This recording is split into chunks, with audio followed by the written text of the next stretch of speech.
in collaboration with the Cyprus Mail. This is the Cyprus News Digest with Rosie Haralambous.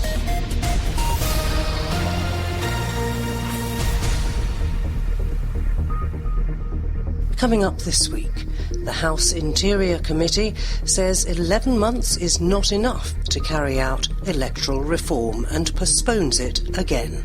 For example, in this case we have almost a year until the next parliamentary elections. I think that this is more than enough for the people to be informed about the changes and for the public servants to make the necessary changes. Personally, I don't see that this is really a reason not to discuss changes in the electoral law. We hear about the treatment of asylum seekers on the island.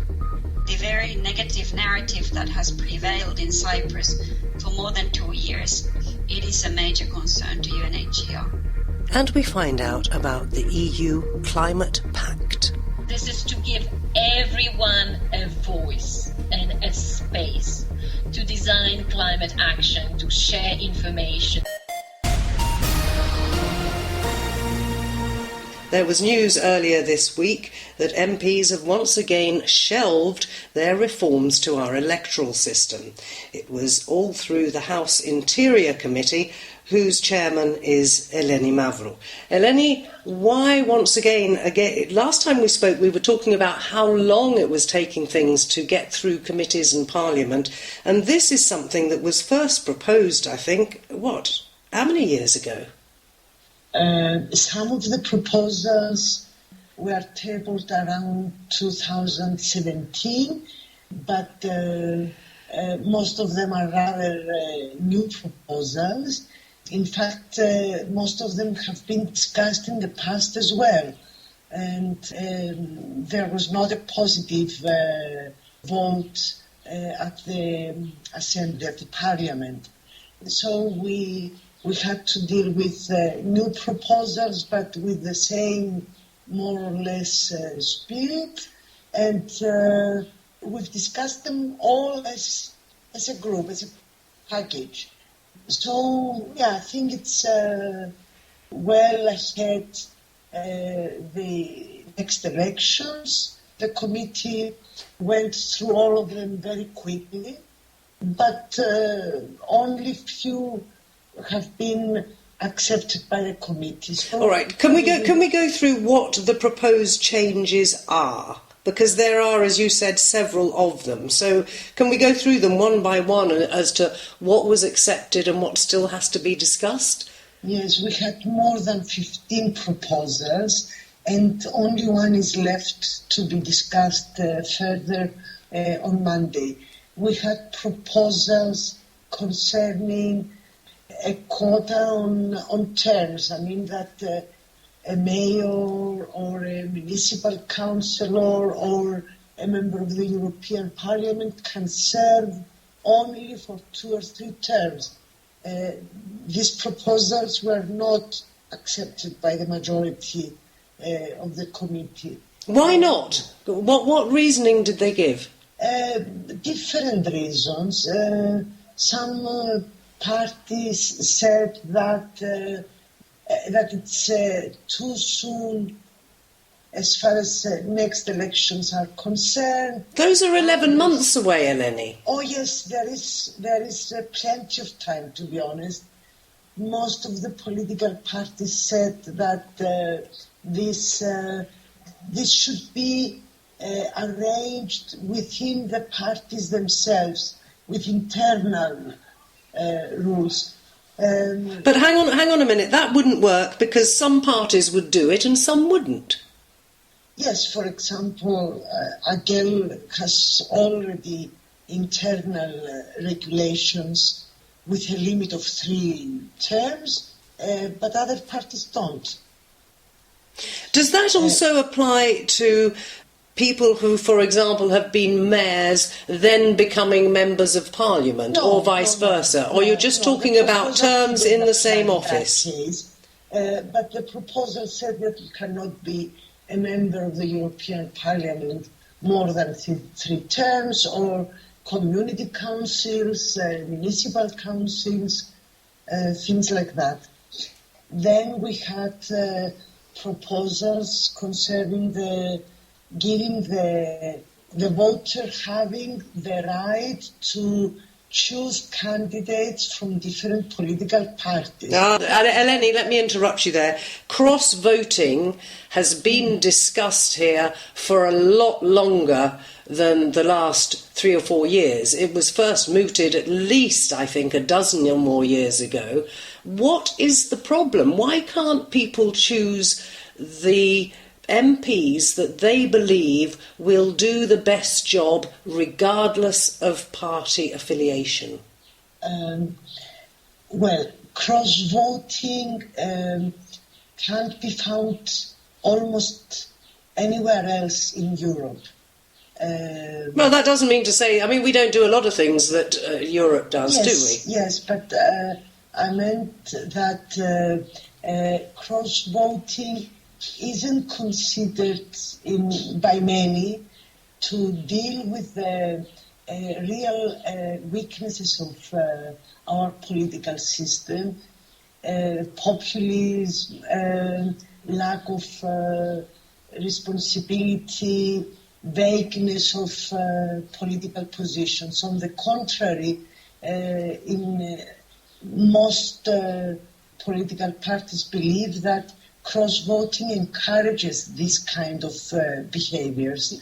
Well, let me be devil's advocate just for a moment, Eleni, here, because it's something that I've talked to a lot of people about, and they've actually said, well, since we're not allowed cross-voting, I've switched parties because I don't like some of the candidates that my vote will elect to Parliament if I vote with the party.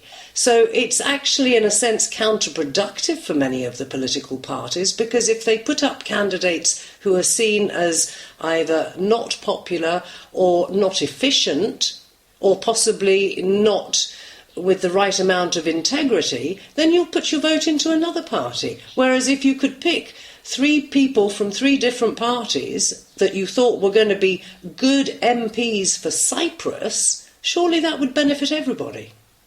I'm not sure about that, because if you're choosing an MP who supports, for example, privatizations, and an MP who is against privatizations, then what policies do you expect to be approved in the Parliament?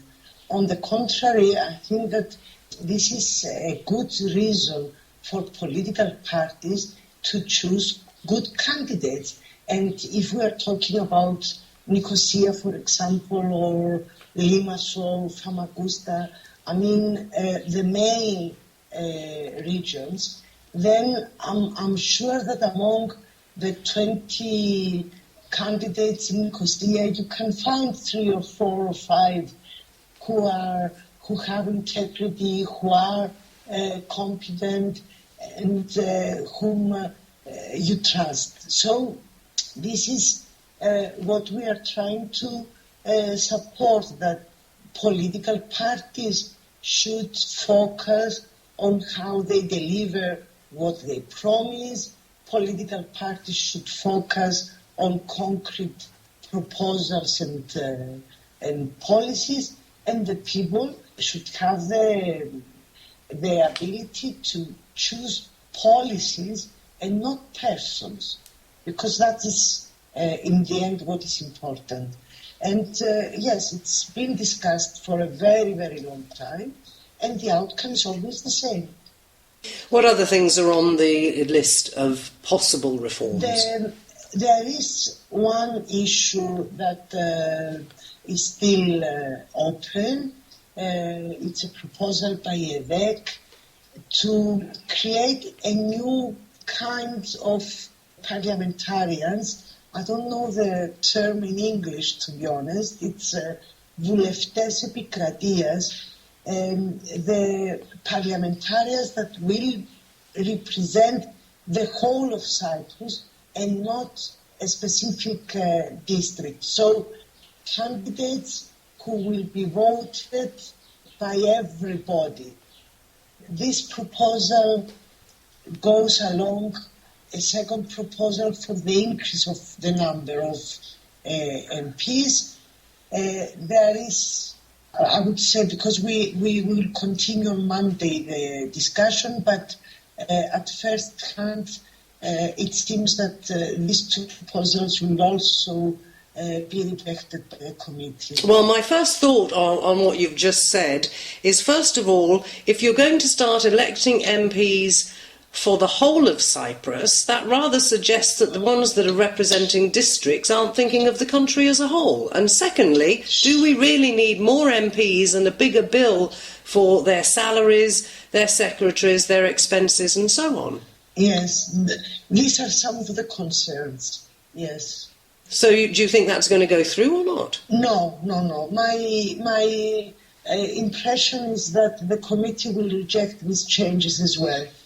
Right, and you said there were some 15 or so proposals. Quickly, can you run through some of the others? Most of the others are rather technical. For example, if a blind person goes to vote, if they can have help from a person of they trust and not the president of the electoral centre. Other proposals have to do with getting rid of this procedure of applying to be included in the Electoral register.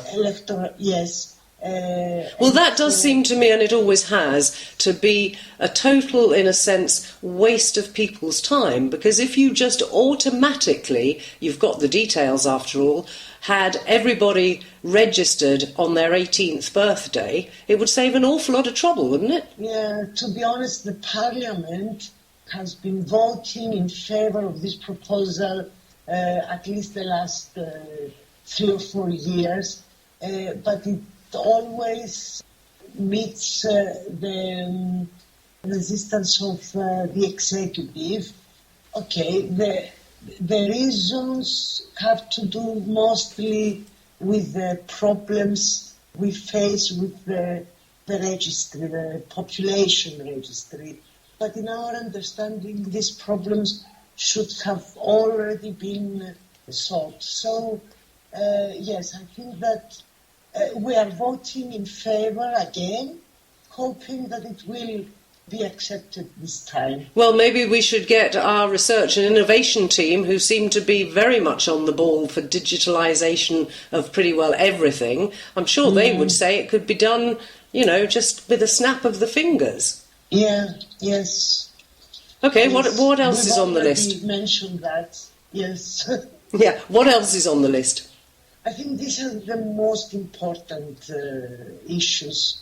All the rest are rather technical. Okay, and just another thought came to me now. You talked about blind people and so on. Again, I would imagine that possibly the research and innovation people can come up with an electronic form of voting for people who need to use Braille. Yes, that would be very good. That would be very good, yes. We need to use technology to overcome various similar problems. So I hope that this discussion will help in that direction.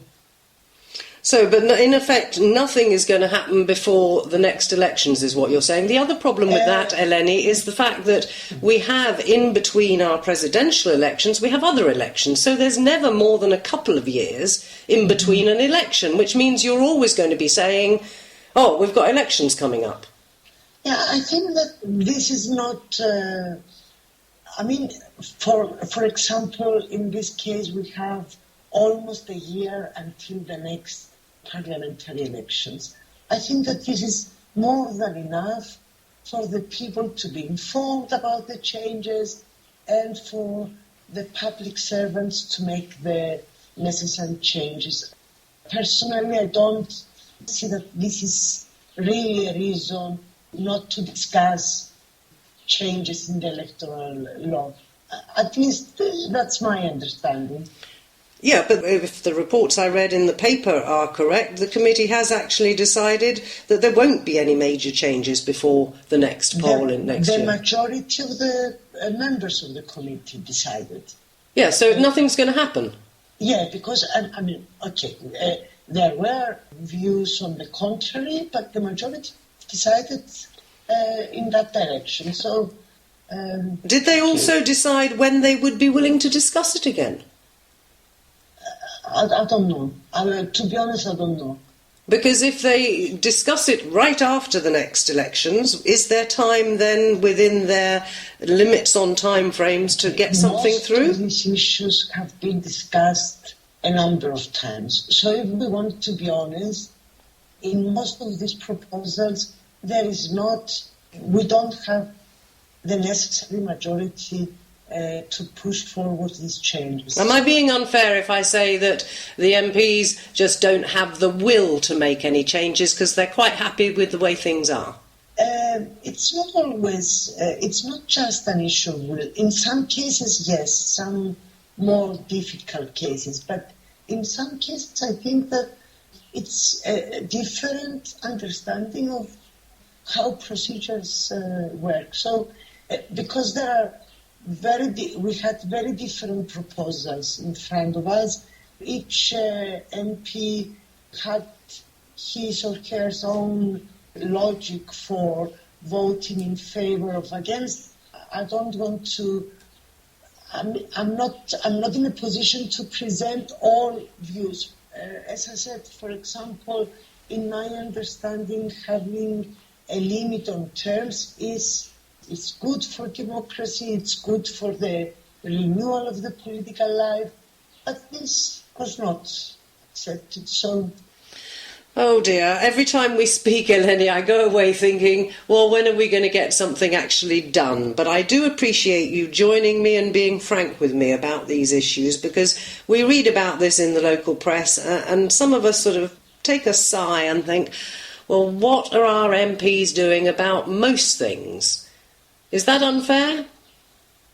A lot of MPs are doing a lot of good work. Not always what we need. Perhaps we should do more. But there are MPs. I'm not saying everybody's dreadful. I'm just saying it just seems that the system that is in place is not conducive to actually getting things done. You may say that as well. Yeah. Did you say endaxi? Yeah.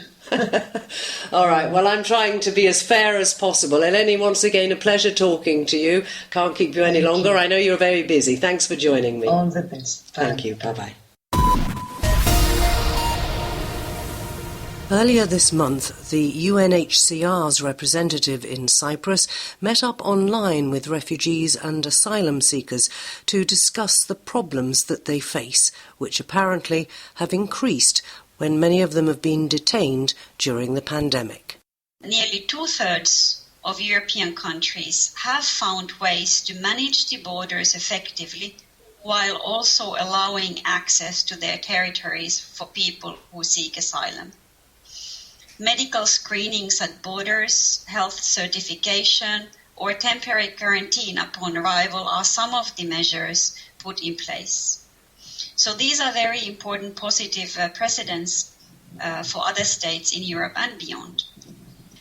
And as Europe now starts to shift measures in its response to COVID-19, there are risks, but there are also opportunities. So measures that are taken at this time of adversity may also contribute to building more resilient asylum systems in the future.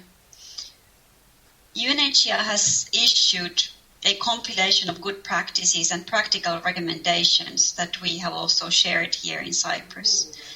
And these offer very practical support to states in ensuring access to territory and asylum, addressing movement restrictions, or in communicating effectively with asylum seekers on COVID-19 risks.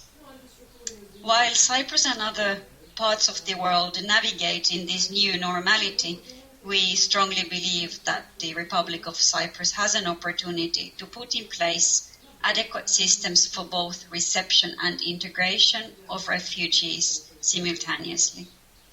And Cyprus is definitely not alone in this task. EU provides very important financial support, and UNHCR, we are here to assist with the good practices and recommendations for effective integration, already tested in other countries. The National Integration Plan for third country nationals is expected to materialize in 2020, regardless of the crisis. And it should address head-on the most pressing issues faced by every refugee, which are housing, employment, vocational training, language, and education. Now, integration should also include effective strategies and educational programs to promote the virtues of tolerance, inclusion, multiculturalism, diversity, and mutual respect. According to an opinion poll that we commissioned 2 years ago, the general feelings of Cypriots at that time towards refugees, migrants, and migration in general were from neutral to negative. But however, the very negative narrative that has prevailed in Cyprus for more than 2 years since this poll was commissioned, it is a major concern to UNHCR. The narrative that Cyprus cannot cope, or that Cyprus is being invaded, or even calling refugees a threat, it really makes effective integration very difficult to achieve. So let's all emphasize in the public and political discourse that behind these numbers of asylum seekers and refugees in Cyprus, there are real individuals, fathers, mothers, and children who have really lost everything but hope. The refugees have enormous challenges to face when they arrive in any new country. They often arrive alone, they are separated from their families, and with little more than the clothes on their back. And many, unfortunately, also arrive traumatized by the experience of persecution and violence, carrying with them this kind of a psychological and physical scars that can really haunt them over years. So there is still a long way to go in terms of dispelling myths and enhancing awareness and understanding for refugees, and fostering in general acceptance and inclusion that will enable effective integration. Katja Saha, the UNHCR's representative in Cyprus. This is the Cyprus News Digest with Rosie Haralambous. The European Commission has launched its EU Climate Pact as part of the measures aimed at achieving climate neutrality. Elena Vishna-Malinovska, head of the Adaptation Unit at DG Climate Action at the EU Commission, explains. Just to say, the start has been very clear. People started demanding more action on Climate Pact and on climate. We have seen young people in streets. We have seen mainstream media discussing about scientists' findings. And I think even the COVID crisis shows how much it is important to listen to science, but to understand how I can actually participate in that. So first of all, we have seen that, and we have listened to that, and the top level politicians said, yeah, it's actually important. It's quite interesting. We do so many policies on trading scheme, on effort sharing regulation, on vehicle standards, and the street thinks we have done so little. And this just showed how it is important to actually get more people into, thinking about climate behavior and individual action, and how much it is important to give them some voice. And this is what I want to say as a first message to all of you, is that Climate Pact is beyond legislation. It is when the legislation stops, this is where the Climate Pact can actually make a difference. And we have been always very shy in the institutions to talk about lifestyles, because it means you need to self-censor actually also your own behavior. And you know how it is. It is very difficult. So we need always to start with ourselves. Now, last year, before Christmas, we received a great present. It was the Green Deal initiative. This is really the first time that the institution starts its program with a green priority. And the Green Deal was meant to bring all these different facets of environmental, economic, and social policy into a sort of contract between the society, the policymakers, the enterprises, and so on and so forth. But what we have realized is that whatever you do, however far you want to come with the legal strings attached, you need to add the social movement. And this is where, people come in. And this is where the Climate Pact has a space. And this is to give everyone a voice and a space to design climate action, to share information, to launch whatever they want to launch, to initiate the others. So it's not anymore a sort of typical technocratic machine of Commission proposing and the two institutions adopting, and then in a few years' time we realize that the legislation remain on the book. This is really to advance a lot of it through people's desires, people's activity, and people's commitment. So how do we wish to go about it? Well, it is pretty simple in our minds, I must say. First, we want to talk about it, and this is how we started, talking about concrete actions as to what you can do. And this allows us actually to channel a lot of these hopes and fears into a collective action. So this is important. And let me be very clear right from the beginning about the do's and don'ts. Climate Pact shouldn't become a sort of breeding ground for climate denialists. We are happy to discuss with them and to actually tear down the myths.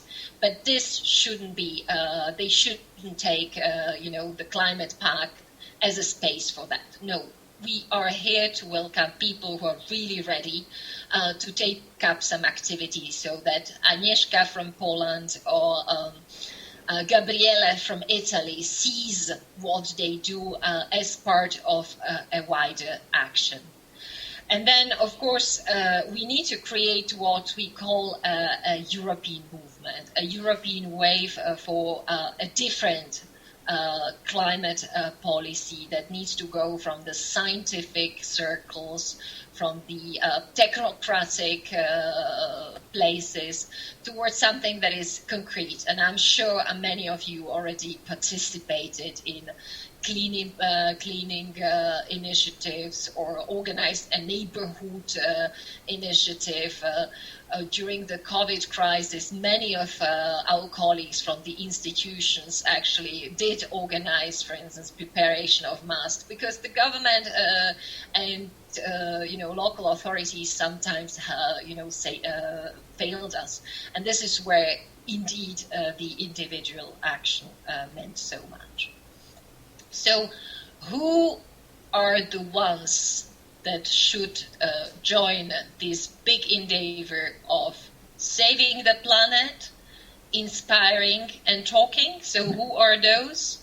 Well, first of all, these are the citizens, the youth organization networks, the public administrators in regions, cities, local authorities. These are the small businesses or bigger business, non and for-profit, because we don't think we should leave the business off the hook. And let me be very clear, this is not a replacement for the obligations that are already on the books.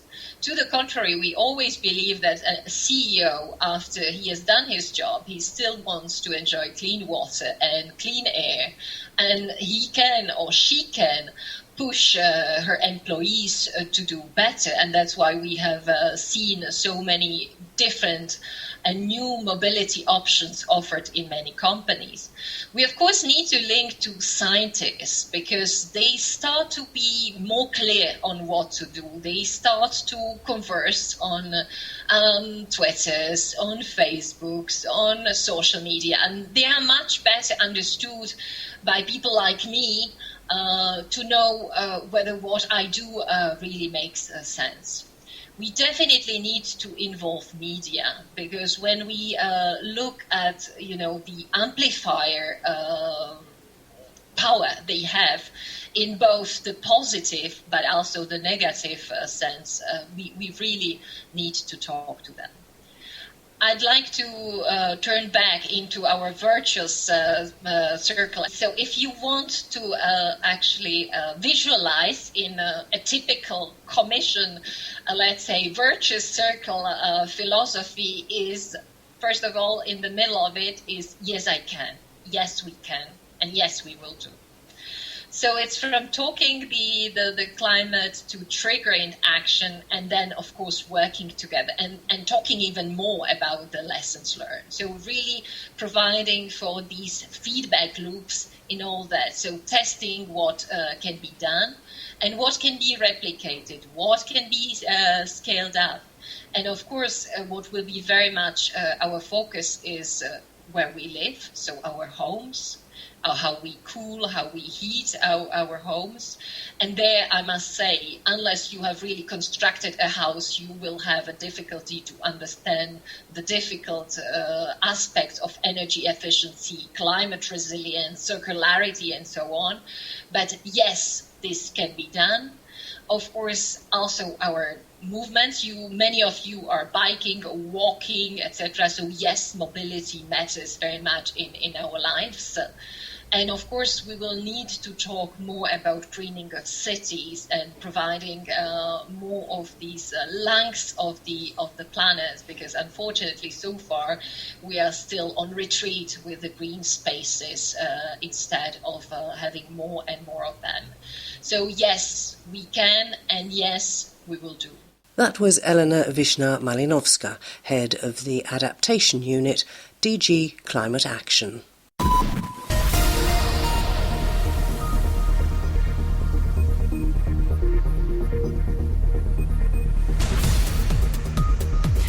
Well, that about wraps up this edition of the Cyprus News Digest. Many thanks for your company. Hope you'll join me next week. Till we meet again, take care and God bless. Bye-bye now.